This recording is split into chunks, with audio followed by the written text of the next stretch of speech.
Hello students, welcome to EPG Pathshala. I am Dr. Dipendra Sharma from MIT University, Gurgaon.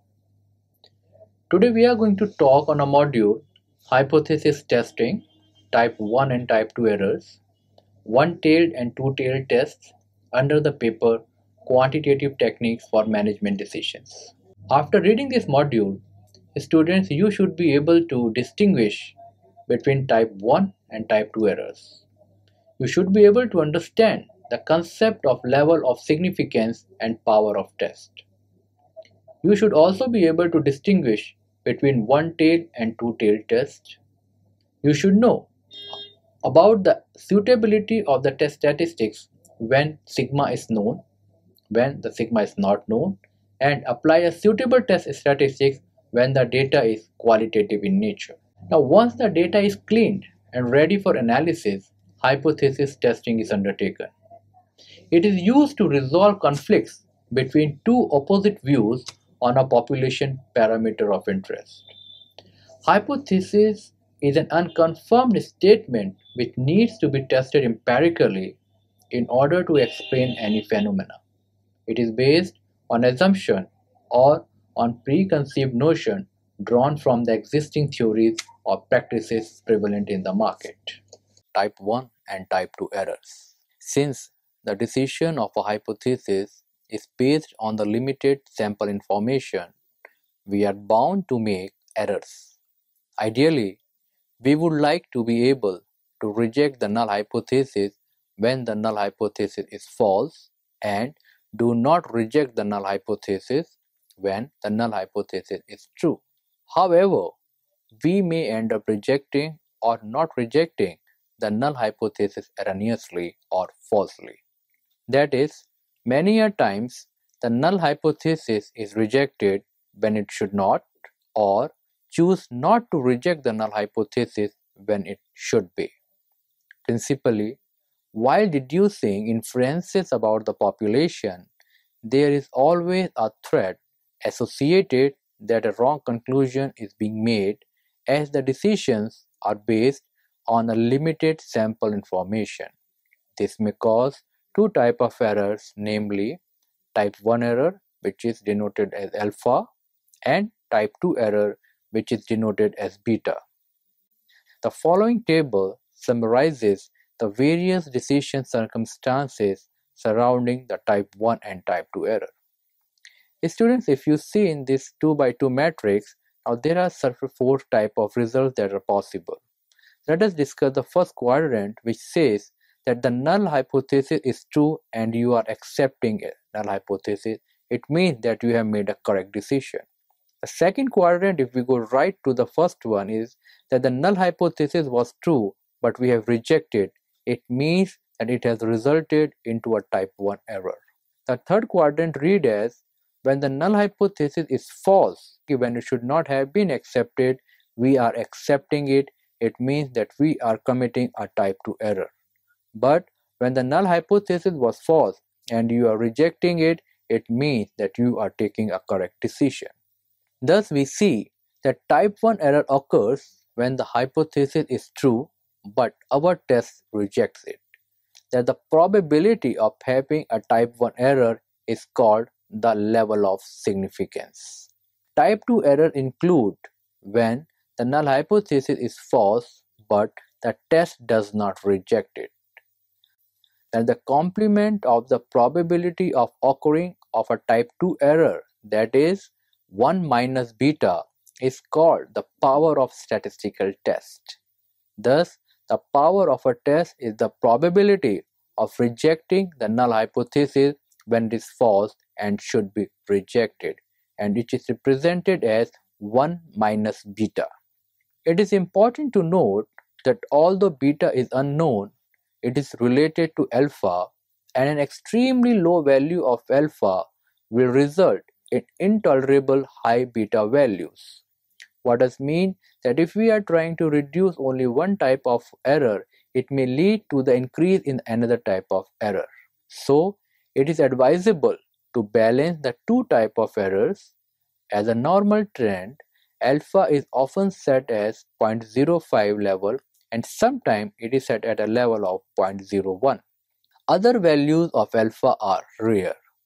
The level of alpha along with the sample size will determine the level of beta for a particular research design. However, the risk of both beta and alpha can be restricted by taking a larger sample. For a given level of alpha, by increasing the sample size, we will be able to decrease beta. Therefore, increasing the power of test, that is again 1 minus beta. In other words, as the sample size increases, both alpha and beta tend to decrease. However, for a given sample size, any attempt to reduce the likelihood of one error will increase the likelihood of other error. For a given n, alpha can be reduced only at the expense of higher beta. Similarly, the only way to reduce beta is to accept a high value of alpha. The optimal choice of alpha and beta depends on the cost of these two types of error, and determining these two costs is not always that easy. Typically, the decision regarding the optimal use of type 1 and type 2 error is made by the organization's management, where the job of the statistician is to conduct the hypothesis test for a chosen value of alpha. Let us see whatever we have discussed in theory with the help of some examples. Students, if the hypothesis read as null hypothesis, a person is free of malaria, so the alternative hypothesis is a person has malaria. In this case, type 1 error will occur when the medical test indicates that the person has malaria, that is, null hypothesis is rejected, but in reality, the patient is free from malaria, that is, H0 is true.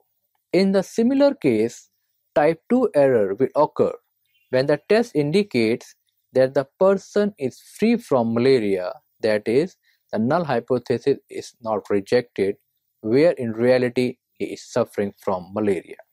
Let us see what a one-tailed and two-tailed tests are. A hypothesis test will either be one-tailed or two-tailed. One-tailed test involves the hypothesis that can only be rejected on one side of the hypothesized value, that is, H0 where mu is either less than or equal to 0 versus an alternative hypothesis where mu is greater than mu naught.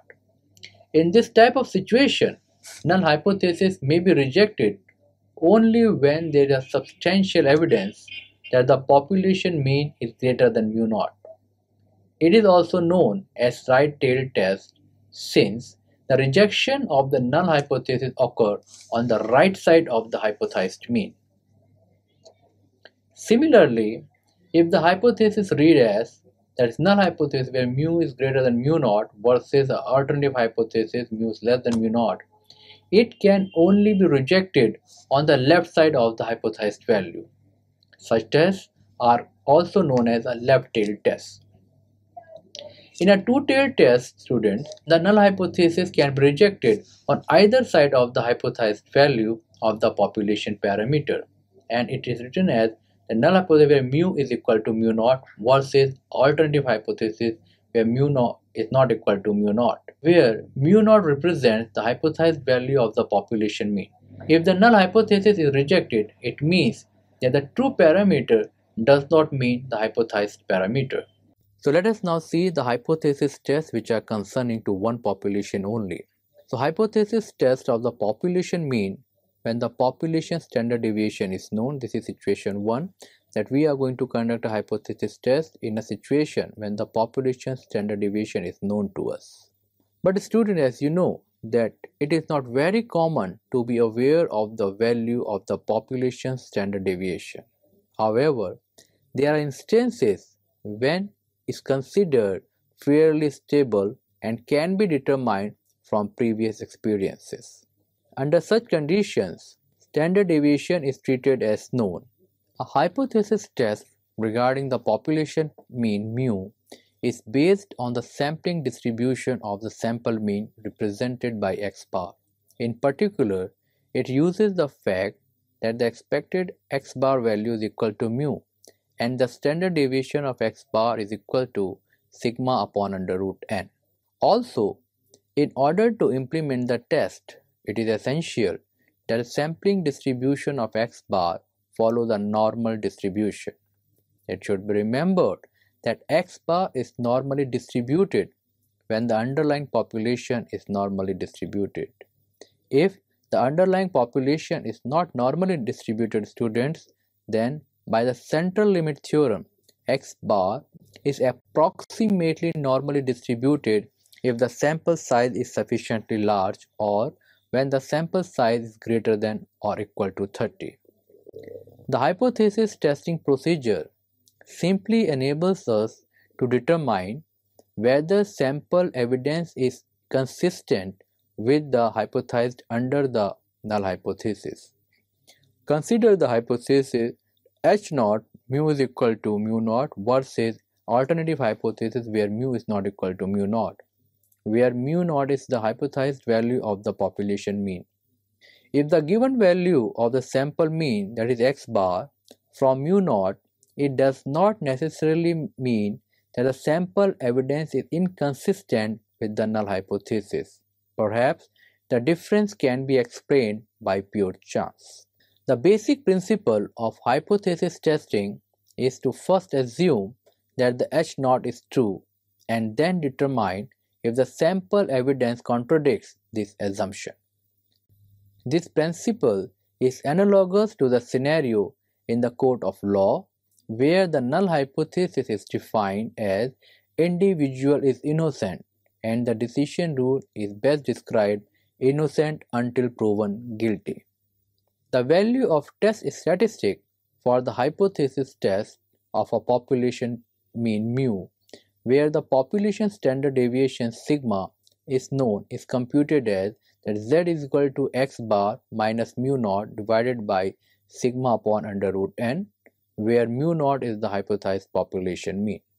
Hypothesis test of a population mean when population standard deviation is known. So under this topic, what we are trying to say now, we need to conduct a hypothesis test of the population mean when the population standard deviation is not known to us.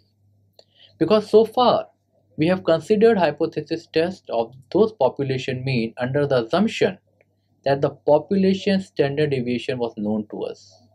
But in most of the business cases, population standard deviation is not known and we have to replace it with the sample standard deviation represented by small s to estimate the standard error of x bar. When sigma is unknown, the test statistics for testing the population mean is assumed to follow that is a t-test with a certain degree of freedom distribution. When the sigma is unknown, the test statistics for the population mean is supposed to follow a t-test, where when we are following a t-test, a new concept, that is a concept of degree of freedom, also comes into existence.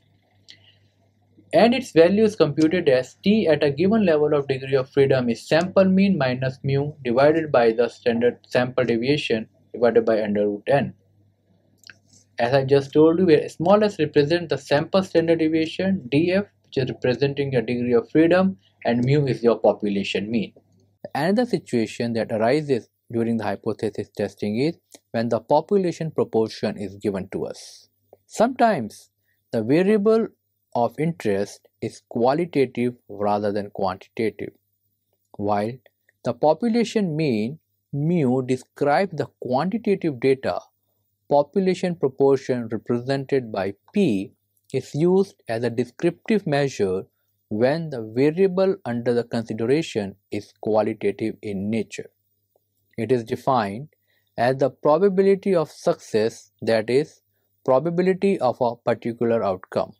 As in the case of population mean, we estimate the population proportion on the basis of its sample counterpart. Population proportion is estimated on the basis of its sample proportion represented by P bar, where P bar is x upon n, where n is the number of success in n trials. Here, it is important to note that although P is based on binomial distribution, but it can be approximated by normal distribution also in case the sample is large. The condition should be honored for it is that the multiplication of n into p should be greater than 5 and n into 1 minus p should also be greater than 5 or equal to 5. In case the sample size is not large enough, then the method suggested here for statistical inferences about population proportion students may not be valid. Since the value of p is known, sample size requirement is tested under the hypothesized value of population proportion p0. In case the sample size is large and the normal distribution approximation is justified, however, when the sample size is not deemed large enough, the statistical method suggested here for the inferences regarding the population proportion are no longer valid. We know that the mean and the standard deviation of the sample proportion p bar are given by E, expected value of p bar is equal to small p, and standard deviation of p bar is under root of p upon 1 minus p and n as the formula suggests respectively. If p is equal to p0, then the normal approximation of the distribution of p bar is justified. The sample statistic for p is defined as follows. The test statistics for the population proportion p is assumed to follow the z distribution. Thus, the value is calculated z is equal to p bar minus p0 upon under root of p0 multiplied by 1 minus p0 divided by n, where p bar is equal to x upon n. p0 is the hypothesized value of the population proportion. Now coming to the examples or trying to understand the theory with the help of some examples. So let us discuss example number 1. Consider the following hypothesis which read as that a person is free of disease. Alternative hypothesis read as a person has disease. Suppose a person now takes a test medically that attempts to detect the disease.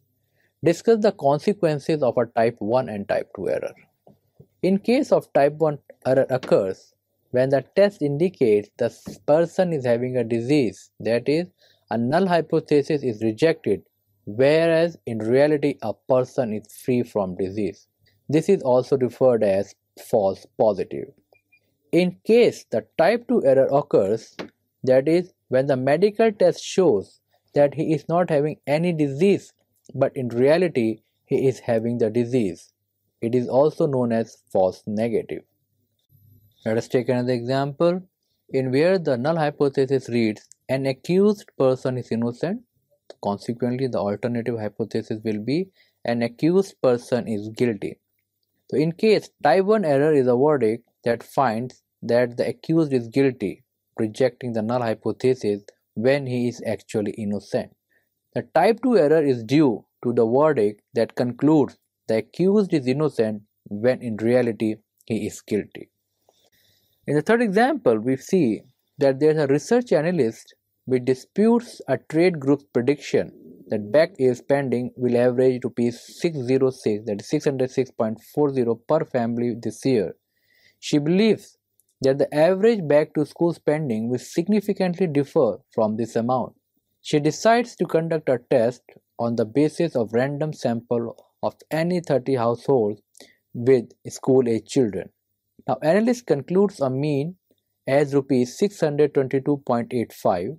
She also believes that the back to school spending is normally distributed where sigma is of rupees 65. Here we have to specify the competing hypothesis in order to test the research analyst claim, and also we need to calculate the test statistics. So it is desirable here to determine if the average is different from the predicted value of 606 rupees 40 paisa. Therefore, we specify our null hypothesis as, consequently, the alternative hypothesis read as mu is not equal to 606.40. For the second part, note that x bar is normally distributed since it is computed from the random sample drawn from a normal population. Since sigma is known, The test statistics follow the standard normal distribution and its value is calculated by the formula that we have just discussed. We know the values of x bar, mu naught, sigma and n. By putting those values in the respective test statistics, we can find a value of z which comes out to be 1.39. In another example, the director of a management institute wonders if his students study less than the 1981 national average of 24 hours per week. He randomly selects 35 students and asks their average study time per week. He calculates a sample mean of 16.37 hours and a sample standard deviation of 7.22 hours. We need to specify the competing hypothesis to test the director's concern, and we also need to calculate the appropriate test statistic. So, this is the case of one-tailed test where we could like to determine if the mean hours studied is less than 24 hours, or we can write it where mu is less than 24. Therefore, the competing hypothesis will be as mu naught mu is greater than or equal to 0 and alternative hypothesis mu is less than 24. The test statistic that we are going to use here is that it is normally distributed as the sample size is greater than 30 specifically and n is 35. The test statistic will be that t degree of freedom we are going to take here 35 minus 1, that sample mean minus mu divided by the standard deviation upon under root n. You get a value of t as minus 6.25. A population magazine asserts that fewer than 40% of the households in India have changed their lifestyle because of escalating gas prices. A recent survey of 180 households find that 67 households have made lifestyle changes due to the escalating gas prices. Develop the null hypothesis and calculate the value of test statistics. So the null hypothesis will be by the given data. Here we are going to use not mu, where we are going to use a proportion that is less than 40%. P will be less than 0.4. So the null hypothesis become P is greater than or equal to 0.4 and the alternative hypothesis become P is less than or equal to 0.4. The test statistic we are going to calculate by using a formula related to proportion. So by putting the values, respective values in the given formula, we get a value of 0.76. How have we calculated P bar? P bar is calculated by dividing 67 households by the total number of households that we are having. So you get a value of P bar that is 67 upon 180, which is equal to 0.3722. You should also see that we have also calculated the value or the assumption that the value of np0 and the value of n into 1 minus p0 should be greater than or equal to 5. So if you check these values, you will get that both the values are greater than 5. It means that we can go for this test statistics. Okay, so let us summarize what we have learned in this module, students. This module has made an attempt to provide you an understanding about the one-tailed and two-tailed tests. One-tailed test involves the hypothesis that can only be rejected on one side of the hypothesized value, whereas in a two-tailed test, the null hypothesis can be rejected on either side of the hypothesized value of the population parameter. It also exposes the students to the concept of type 1 and type 2 errors and the related concepts to them, that is about the level of significance and the power of test. Further, the insights are related to various test statistics related to different situations are also provided in this module. It provides test statistics for population mean when the population standard deviation is known and in the situation when it is not known. It also discusses the test statistics under the condition when the data is qualitative in nature. Thank you, students.